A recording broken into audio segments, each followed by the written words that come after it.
Olá, meus irmãos, bom dia. E não sei o momento que você estará assistindo esse vídeo. Talvez para você seja um bom dia, talvez uma boa tarde, boa noite, não importa. O que importa é que você esteja recebendo essa palavra como um alimento de Deus para a sua vida e que faça você entender, compreender melhor sobre a Igreja de Jesus Cristo. É a nossa lição de número 9 e é um assunto amplo, extenso, tem muitos detalhes que a gente não vai poder mencionar aqui, porque o tempo é curto, mas aquilo que o autor da lição nos mostra, nos ensina, passa para a gente, nós vamos tentar trabalhar agora pela manhã. O fundador da igreja, a gente vai tratar desse assunto, também sobre a missão e a responsabilidade da igreja de Jesus, a expressão local da igreja, os oficiais da igreja, quem são os oficiais da igreja, o governo e a disciplina da igreja e, por último, também a relação da igreja com o Estado e a liberdade religiosa. Então, vocês podem ver que o assunto é bastante extenso, mas nós vamos tentar resumir para que todos possam compreender. Qualquer dúvida, qualquer dificuldade que vocês tenham, vocês podem entrar em contato direto com a igreja, que os esclarecimentos, as dúvidas podem ser tiradas a partir de uma conversa mais particular. Nós vamos orar, pedindo que Deus nos abençoe, nos dirija nessa manhã. Ó Deus, obrigado. Nós queremos te agradecer pelo privilégio de ministrar essa lição e que, ó Deus, tudo seja para a honra e glória do teu nome. Abençoe todos aqueles que vão participar conosco online. Ó Deus, que eles sejam ricamente abençoados pelo Senhor e que dúvidas possam ser tiradas e crescimento espiritual possa acontecer na vida de cada um. Nós oramos assim no nome de Jesus. Amém. Eu quero ler, a princípio, irmãos, há muitas leituras sugeridas aqui pelo nosso autor, mas eu vou ler somente agora, nesse momento, Mateus capítulo 16, verso 18, que diz assim: E sobre esta pedra edificarei a minha igreja, e as portas do inferno, ou do Hades, segundo essa versão, não prevalecerão contra ela. Bem, não temos muitas palavras de Jesus sobre a igreja. Jesus falou pouco sobre a igreja, mas falou o suficiente, tanto sobre a igreja no seu sentido amplo e global, sentido geral, como também no sentido de uma igreja local. A gente vai ver isso um pouco mais à frente. O seu ensino é que o Novo Testamento declara que são suficientes para que possamos compreender o assunto e aceitar a orientação deixada por Jesus Cristo. Bom, é preciso a gente compreender, antes de mais nada, quem é o fundador da igreja, Preciso deixar isso claro. A igreja de Jesus, ela foi fundada por Jesus, nesse modelo que nós conhecemos. A igreja de Cristo não foi fundada por homens, mas foi o próprio Cristo que foi o seu fundador, conforme nós lemos Mateus 16, de 13 a 19. Com a pública profissão de fé de Simão Pedro, Jesus pergunta aos discípulos o que dizem ser ele, o que dizem a respeito dele. E Pedro então responde dizendo: Tu és o Cristo, porque Jesus indaga de Pedro uma posição, faz uma pergunta direta para Pedro. Alguns diziam: olha, você é isso, você é outra pessoa, você é um profeta. Aí Jesus diz assim: mas Pedro, o que você diz a meu respeito? O que diz você quem eu sou. E Pedro então diz assim: tu és o Cristo, o Filho do Deus vivo. A partir daí estava iniciada então a edificação da igreja. Vale a pena a gente frisar aqui um pouco mais, né? Porque a igreja ela foi fundada não sobre a pessoa de Pedro, mas sobre o que Pedro havia declarado, né? Pedro havia declarado sobre a pedra, a rocha, Jesus Cristo. Então, a igreja não foi fundada em Pedro, mas foi fundada sobre aquilo que Pedro havia declarado. Ele diz assim: tu és o Cristo, o Filho do Deus vivo. E Jesus diz assim: sobre esta pedra, sobre esta verdade, sobre este princípio, edificarei a minha igreja. Simão Pedro foi o primeiro tijolo da construção, assim como os demais discípulos. Mas a igreja foi fundada sobre a rocha que é Jesus Cristo. Ele deixa isso bem claro em 1 Pedro 2, de 1 a 10, e quando ele fala que Cristo é a pedra viva, a principal da esquina, a pedra angular para os crentes, pedra de tropeço ou rocha de escândalo para os desobedientes, para aqueles que não creem, para os não crentes, que não fazem parte do edifício da Igreja de Cristo. Os crentes professos, assim como Simão Pedro, são pedras vivas, edificados como uma casa espiritual. Então, é preciso que a gente venha salientar isso, porque muitos afirmam, algumas religiões afirmam que a igreja foi fundada sobre Pedro, mas não foi sobre Pedro. A gente não vai entrar aqui em detalhes, né, o que significa a palavra Pedro, pedra, Petros, não dá tempo aqui, mas a gente precisa entender que a igreja foi fundada em cima daquilo que Pedro havia declarado, dito, professado a sua fé naquele instante, não sobre ele. Ele seria uma pedra viva, assim como nós, assim como aquele que crê, assim aquele que confessa. Nós somos como pedras colocadas no edifício para o crescimento de todos, mas Cristo é a pedra, Cristo é a palavra, Cristo é essa pedra viva, essa pedra angular. Então a igreja ela está fundada em cima de Cristo Jesus. Ele é o fundador da igreja. Isso é um ponto que não pode haver dúvidas para ninguém. Nós, crentes batistas, nós defendemos que Jesus Cristo é a pedra aonde a igreja está fundada, tá certo? E nós somos partes, nós somos como que tijolos, né, nessa construção da igreja ao longo dos séculos, dos anos, até quando Jesus voltar para buscar a sua igreja. Um outro princípio que nós também precisamos entender aqui, está na nossa lição, é com relação à missão e responsabilidade da igreja. A Bíblia diz assim, em Mateus 16, 18, que as portas do Hades não prevalecerão contra ela. O Hades era o reino dos mortos, sem especificar a diferença entre céu e inferno. Então, poderia ser considerado como o além. Não deixa de ter o seu significado de ser o lugar dos mortos.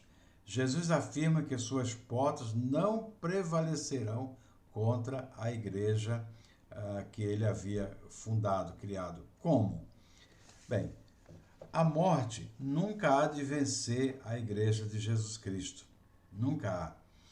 E nem mesmo o inferno, né? Ou até mesmo o diabo e seus anjos. Em várias outras passagens também nós podemos compreender isso.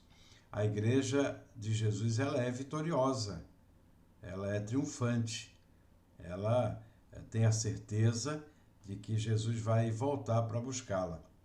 O próprio Cristo triunfou sobre ela. Seus seguidores também triunfarão.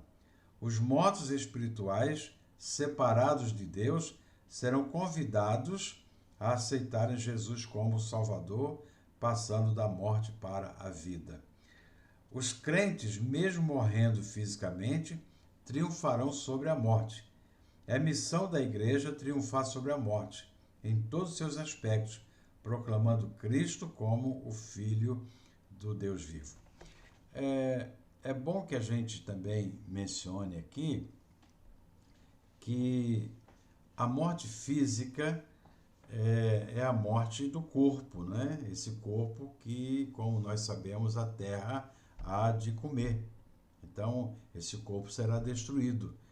Mas há dentro de nós o Espírito dado por Deus. Então, o que morre é o nosso corpo, mas a nossa alma, o nosso espírito, ele volta para Deus. Esse é imortal.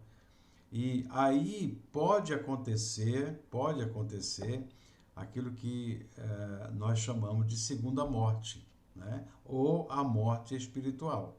A morte física, todos nós passaremos.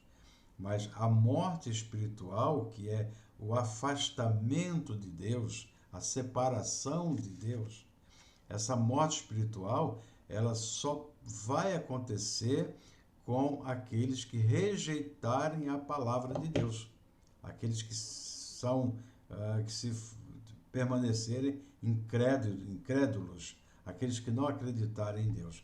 Então, aqueles que creem em Deus, que têm Jesus como Salvador, esses viverão para sempre, espiritualmente falando, na presença de Deus. Mas aqueles que rejeitarem, eles estarão mortos espiritualmente, e aqui nós classificamos morto é aquele que vai viver eternamente longe da presença de Deus. Então, é preciso que a igreja, como igreja do Senhor, igreja viva, igreja vitoriosa, igreja triunfante, ela tenha como missão e responsabilidade fazer com que todas as pessoas não morram espiritualmente. Ou seja, que essas pessoas façam parte da igreja, que seja a igreja de Jesus, e elas possam viver para todo sempre, ter a sua vida espiritual na presença de Deus para todo sempre. Então, essa é a missão da igreja. E a igreja, ela vai vencer essa morte. Nós não vencemos a morte física, porque a morte física é consequência do pecado, da desobediência. Todos nós vamos passar por ela. Mas a morte espiritual é consequência da incredulidade. E a vida eterna com Deus é consequência da nossa fé, da nossa confiança. Então, a minha indagação aqui é: o que você quer da sua vida? O que você espera da sua vida? Se alguma pessoa ainda não crente está me ouvindo, o meu conselho é que você aceite Jesus como Senhor, como Salvador, faça parte de uma igreja para que você tenha a vida eterna com Jesus Cristo, que não sofra a segunda morte ou a morte espiritual, como já mencionamos aqui. Olha que missão fantástica é a missão da igreja. Alguns dizem que a igreja tem a missão de povoar os céus, né? E povoar os céus é despovoar o inferno. Povoar o céu é tirar pessoas do inferno e colocar no céu.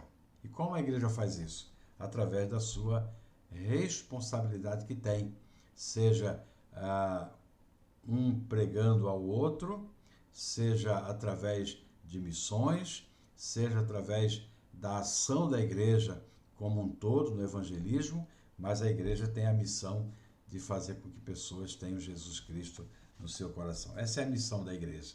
Várias outras a gente poderia citar aqui, mas na minha opinião, a principal missão é levar pessoas aos pés de Cristo. A gente pode usar muitas ferramentas, né? A gente pode usar a ação social, a gente pode usar o culto, a gente pode usar a pregação, a gente pode usar a escola dominical, a gente pode usar uma célula, a gente pode usar, hoje, a gente pode usar até mesmo os meios de comunicação, muita coisa pode ser feita, mas a missão da igreja é pregar o evangelho, é levar a pessoa aos pés de Cristo. Bom, a segunda coisa que a lição fala aqui é sobre a expressão da igreja local. No Novo Testamento, a palavra grega, ela é aplicada em 3 sentidos, né? A igreja como um conjunto de todos os salvos na face da terra. E isso aparece mais de 10 vezes. Seria a igreja triunfante. A igreja triunfante. A igreja que é a reunião dos salvos na presença de Deus. Também nós podemos ver a igreja chamada igreja militante. Essa igreja militante é a igreja atuante, a igreja que trabalha hoje. É a igreja que ainda não é uma igreja glorificada, triunfante, porque ainda Jesus não veio para buscá-la, mas é uma igreja operosa, uma igreja que trabalha. Essa igreja militante, que não é só da nossa denominação, a gente pode encontrar isso em todas as outras denominações, assim como também pessoas que fazem parte da igreja triunfante são pessoas também de outras denominações. A gente não pode entender ou achar que somente os batistas é que são salvos. Não. Aquele que tem Jesus como Salvador, mesmo sendo de outras denominações que confessam, que professam Jesus como Salvador, são pessoas que fazem parte da igreja triunfante ou da igreja militante também. Mas encontramos uma outra igreja que é a chamada igreja local. Essa igreja local a gente encontra não só nos dias de hoje, mas encontramos também na Bíblia diversas passagens. Paulo fundou algumas dessas igrejas e há muitos textos que falam sobre as igrejas locais. Por exemplo, a nossa igreja é uma igreja local, Primeira Igreja Batista de Nova Iguaçu, assim como muitas outras igrejas também. Então, nós encontramos 3 características de igreja. A igreja triunfante, aquela igreja que somente Deus é quem sabe, só Jesus é quem sabe quem são os seus membros, né? Essa igreja, porque a salvação é individual, somente Jesus é que sabe, nós não sabemos. A igreja militante é aquela igreja que hoje está em operação, ela está trabalhando, está pregando, está anunciando, e a igreja local, que é também uma igreja militante, mas a igreja local é aquela que nós a conhecemos, que tem o seu número de membros, que tem o seu CNPJ, tem o seu prédio, o seu templo, né? Que às vezes até muitas pessoas confundem igreja como sendo um prédio, e igreja não é isso. Igreja são as pessoas. A igreja somos nós quando nos reunimos para servir ao Senhor. E é um privilégio de cada pessoa que é crente ser membro da igreja. Uma das coisas que às vezes a gente se depara é que a pessoa pode pensar assim, poxa, mas se a salvação não depende da igreja, por que eu preciso ser membro da igreja? Então, muita gente hoje, inclusive, diz ter Jesus no seu coração, é crente, mas não quer frequentar a igreja. Eu não concordo com essa ideia. Isso não é bíblico. Aquele que é membro, aquele que é de Deus, aquele que é crente, ele quer ser parte, quer fazer parte de uma igreja local. Ele quer se envolver. Então, é importante que cada pessoa que é crente não seja um desigrejado, ele seja de fato alguém participante, cooperante, participa com todo o trabalho, com toda a comunhão da igreja. Se Jesus não tivesse instituído a igreja, aí tudo bem, mas Jesus instituiu. E se ele instituiu a igreja, porque ele queria que eu e você fizéssemos parte dessa igreja. É tremendamente importante fazer isso. Bom, outro aspecto aqui da igreja, sobre a igreja, são os oficiais da igreja, né? Ainda que o nome não apareça como tal, a implicação de suas atividades no encargo desse serviço leva-nos a crer que o primeiro oficial a surgir na igreja foi o diácono. Está lá em Atos capítulo 6, do verso 1 ao verso 7, vale a pena ler, depois você dá uma lida. Crescendo o número de convertidos, a igreja de Jerusalém enfrentou um problema administrativo. Ou os apóstolos cuidavam da igreja e do ministério da palavra, ou seriam absolvidos pelo cuidado das necessidades materiais dos membros da igreja. E a igreja, por isso, estava prestes a ter um problema, talvez até sofrer uma divisão. Então veio uma solução. Qual foi a solução? Foram escolher homens, e foi escolhido 7 homens de boa reputação, homens de fé, homens que tinham um bom conceito na igreja, e eles, cheios do Espírito Santo, eles foram então chamados para esse serviço, foram consagrados para esse serviço, e eles então passaram a ocupar um lugar de destaque como diáconos, servindo a igreja em várias modalidades. Em 1 Timóteo capítulo 3, do verso 8 ao verso 13, Paulo apresenta as qualidades para o diaconato e sugere uma prática saudável para uma prova experimental antes da efetivação. A palavra diácono no original tem o significado de alguém que presta serviço a outro, na qualidade de servo, nunca de senhor da igreja. É bom a gente também salientar aqui que, na verdade, todos os membros da igreja, eles são servos. E num aspecto, num certo sentido, eles também são diáconos. A palavra diaconia quer dizer serviço. É aquele que serve, é aquele que entrega alguma coisa. Então, o diácono é servo. Então, todos são servos. Mas nós vemos que algumas pessoas elas se destacam para isso.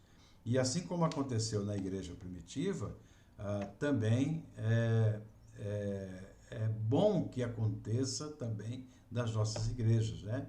Que a gente tenha diáconos para que eles fiquem encarregados de determinados serviços, e isso traz para a igreja grande benefício na ajuda ao pastor da igreja, na distribuição da ceia do Senhor, na ajuda assistencial, na visitação. Há uma área enorme de atuação daqueles que são especificamente consagrados para essa finalidade na igreja, que são os diáconos.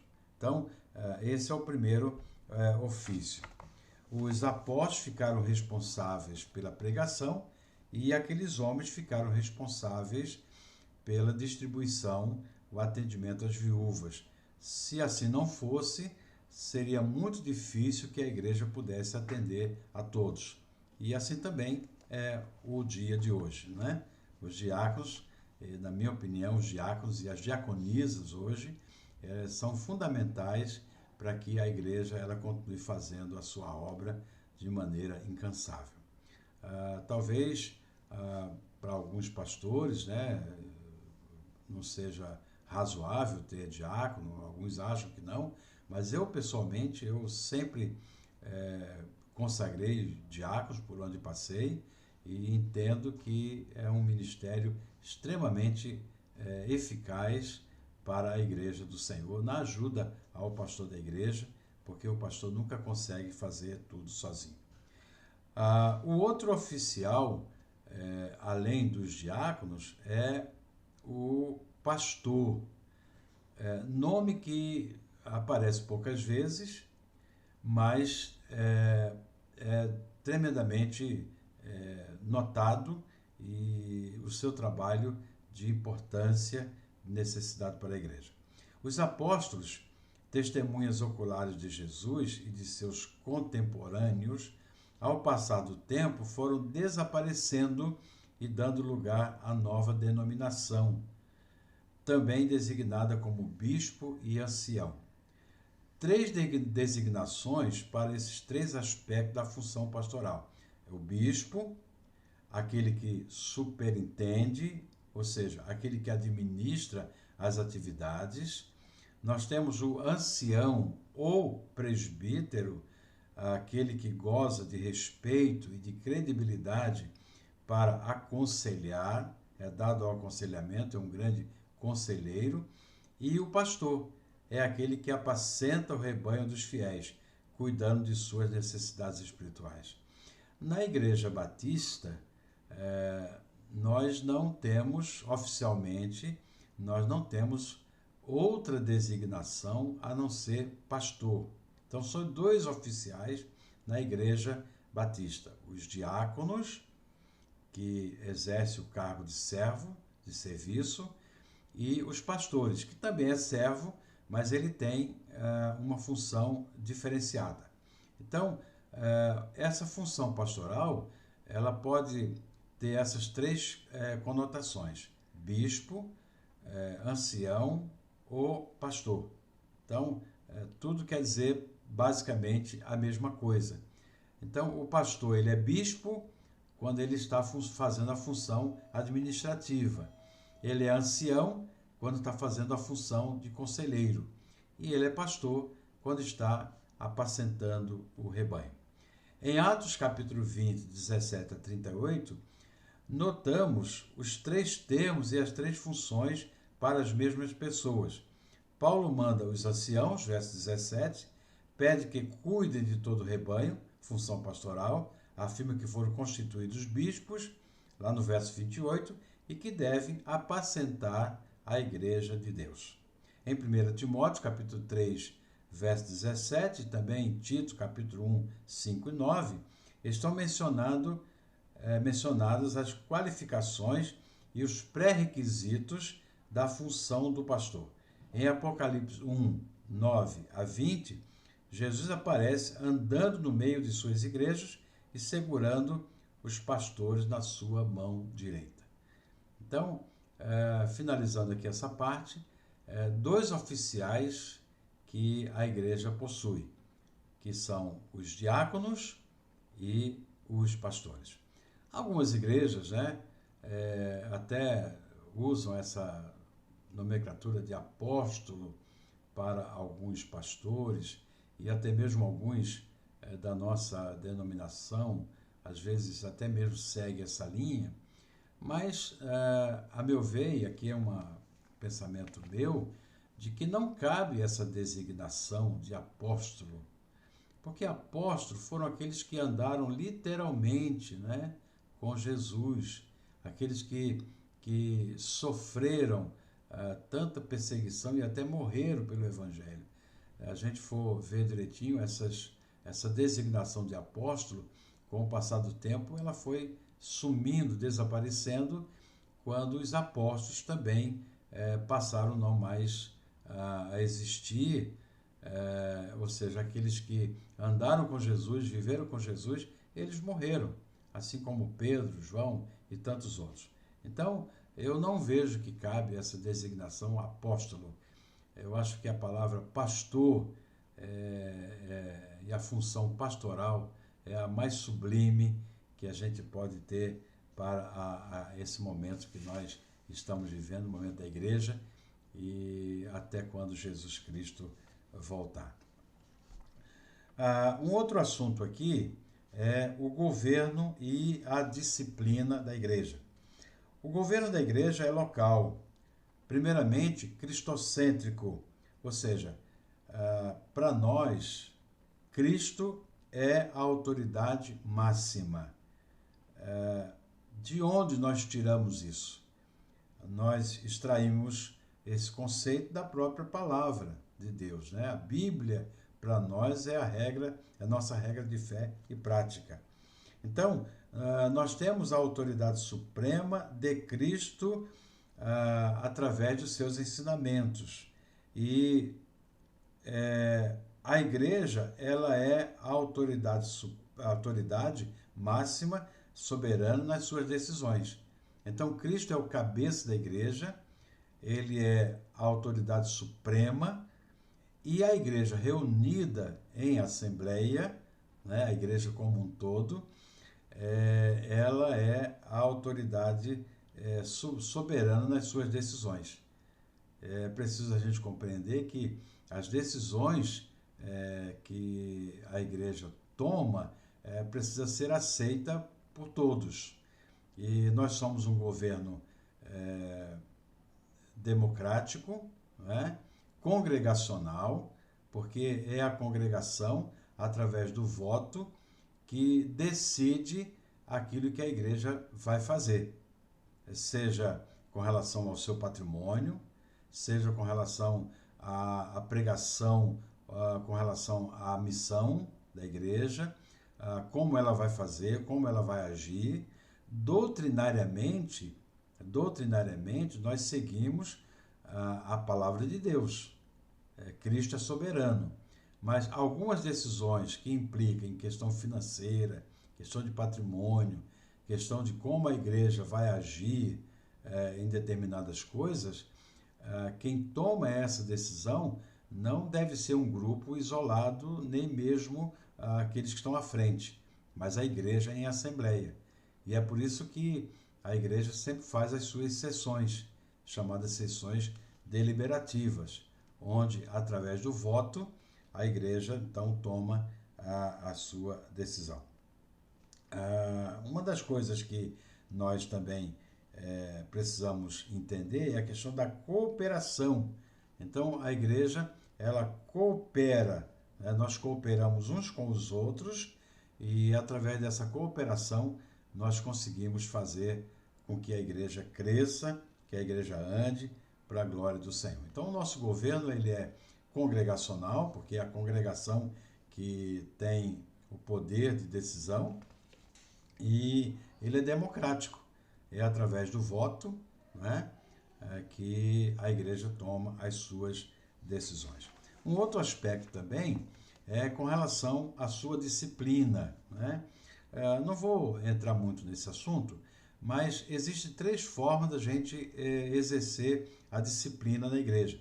Qualquer grupo, seja igreja, seja uma empresa, seja qualquer outro grupo, a gente sabe que precisa de ter algumas regras, algumas disciplinas, algumas questões éticas precisam ser observadas, né?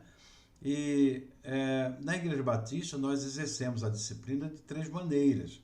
A primeira é a disciplina formativa. Então, como que essa disciplina ela é exercida? Ela é exercida através da pregação, através da orientação, através da escola bíblica dominical, através dos cultos de ensino. Então, essa é a disciplina formativa, o do discipulado, aonde ao longo da nossa vida nós vamos aprendendo, vamos formando o nosso caráter, a nossa personalidade, a nossa maneira de entender, de ver a vida, de ver as coisas, compreendendo sobre Deus. A gente vai compreendendo aquilo que a gente deve fazer e o que não deve fazer. A outra disciplina é a chamada disciplina corretiva. Como que isso ocorre? A corretiva, como o nome diz, é uma correção. Então, é um momento em que a liderança, né, chama o membro da igreja através de uma comissão, através de uma reunião pastoral, no gabinete pastoral, chamado para uma exortação. Essa exortação é orientação, né, chamada a atenção para que a pessoa mude a sua vida, mude o seu comportamento, mude as suas atitudes, que a pessoa entenda que está cometendo alguma coisa errada. Então, essa é a corretiva. E, por último, a igreja pode exercer a disciplina cirúrgica.